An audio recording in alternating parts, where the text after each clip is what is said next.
What's the scariest thing that happened to you in your own home? When I was 9 years old, I often arrived home from school about an hour before my mother returned from work. We lived close by, so my mother felt I was mature enough to be home alone briefly before she came home. One day after school, I did as usual, locked the front door and checked that the back door leading to the patio was also secure. I hurried upstairs to play my PlayStation before my mother arrived and made me do homework. While gaming, I heard a noise outside my window like a cat. My cat had been missing for over 3 months, so hope sparked and I thought, did he finally come back? I quickly ran downstairs to see. There was a guy standing on my patio. A tall guy with black hair covering half of his eyes, making him look like a male version of the Ring women or something. I could hear him making high-pitched sounds, almost like a cat meowing. A brown liquid was running down from his mouth, and I could see him spitting out my dad's stomped cigarettes. He was actually eating from the ashtray. I was frozen observing this, eventually snapped out of it, and screamed so loud that the man must have heard it. He didn't react, he kept on eating from the ashtray. I ran upstairs to my room, locked the door, and called my mom, who then called the cops. I've never been more terrified in my life. Laying in bed under my sheets, shivering with fear, I hear these creepy high-pitched noises from the guy eating cigarette stomps from the ashtray on my patio. I kinda blacked out for a moment, because the next thing I remember is the police arriving on the road by my yard. I hear them talking to the guy saying stuff like, "What are you doing? Get over here or we will come down and arrest you," and so on. He didn't respond, but the high-pitched sounds were more frequent and louder. I decided to look through the window, feeling safe now that the cops were there. I could see 2 police officers standing by my fence, one man and a woman. I did not see the creepy man, however, because he was standing directly 1 story under me in my field of view. The police jumped the fence, and I remember hearing the creepy guy screaming louder than anything I'd ever heard before. He charged the female police officer with full force, and he knocked her out cold. The male officer then immediately tased the guy, leaving him shaking on the ground, screaming still.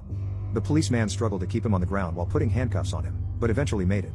After a while, he managed to wake up the female police officer, who seemed to be badly hurt. He called for backup and an ambulance, and then he saw me standing in the window above him. The expression on my face must have been something else because he just looked at me and said, "I sure as heck hope you didn't see all that." I started to cry. By this time neighbors started to arrive wondering what on earth was going on. One of my neighbors, an elderly woman, made me come down and she took care of me until my mom came back home. The police took the creepy guy with them in the car and left. Before they left they promised to come back and talk to us about what had happened. This is where the story takes an unexpected turn. The male police officer came back later that night and sat down with me and my mom to talk. He explained that the guy on my patio was actually diagnosed with severe autism. He had escaped a facility where mentally challenged people lived, located around 3 miles from where I live.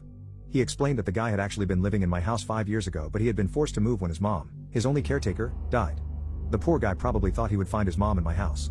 He missed the routines and he missed living there with his mom. The police had to move him from the house that time 5 years ago because he was extremely strong. This was the reason he reacted the way he did when the police came this day. Still frightened, I told the police officer that he needed to make sure this would never happen again. He promised it wouldn't. After a few sleepless nights, my life got back to normal. The years went by and the guy didn't come back. Until 1 year ago. At this time my mom and dad had moved out, I bought the house from them and I'm still living there today. I was enjoying my morning coffee on the patio when I see this random guy stopping on the road by my fence. He just stands there, looking at me. I look at him and give him a nod. And then I hear the high-pitched noises. OMG, it's him. His hair had turned gray but the high-pitched sounds made me realize. My heart started racing and I instantly remembered the reason why he was back. I realized that he must have managed to escape again. Because I kept my cool a bit longer than when was 9, I started to realize how sorry I felt for the guy. 16 years later and he was back to look for his mom. I decided to carefully ask him if he wanted to come down to the patio. He instantly jumped the fence. I started to think he would knock me out like he did to that police officer. He didn't. He smiled. He looked at me and smiled. I offered him to sit down. He didn't respond. I offered him to come inside. He started laughing. We went inside. His face lit up, pure joy. He was home. It reminded him of the life he had with his mom. It almost made me tear up. All of a sudden he sat down on my couch, turned on my TV, and switched directly to the cartoons. I observed him for a while, he was just completely focused on the cartoons.